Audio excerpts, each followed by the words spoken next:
Jean Tirole est inquiet. Depuis la Seconde Guerre mondiale, l'extrême droite n'a jamais été aussi proche du pouvoir. Le prix Nobel d'économie français a donc décidé d'attaquer Marine Le Pen en passant au crible ses propositions économiques. Et le constat est sévère, le programme est selon lui, dissimulateur et non financé, et appauvrira durablement notre pays.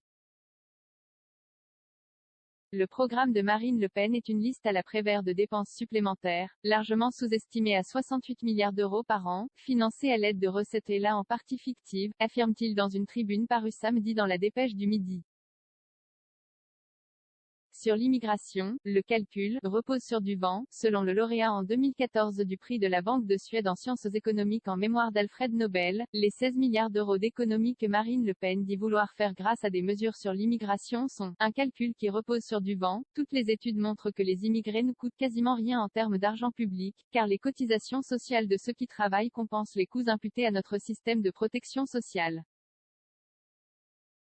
S'interrogeant aussi sur comment la candidate réalisera 8 milliards d'économies sur le fonctionnement de l'État, il estime, comme avant lui l'Institut Montaigne, que le coût de son programme de dépenses semble très sous-estimé.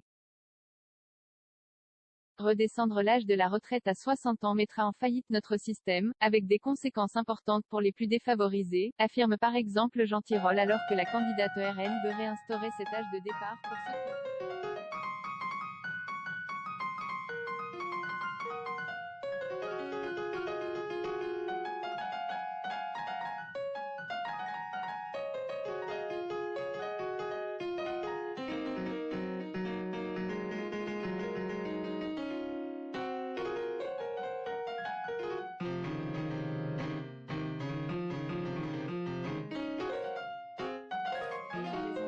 sanitaire, la France n'a pas perdu la confiance des marchés. Il anticipe que le manque de prévoyance du programme de Marine Le Pen ne rassurera pas ces derniers, qui verront dans la France une version européenne de l'Argentine.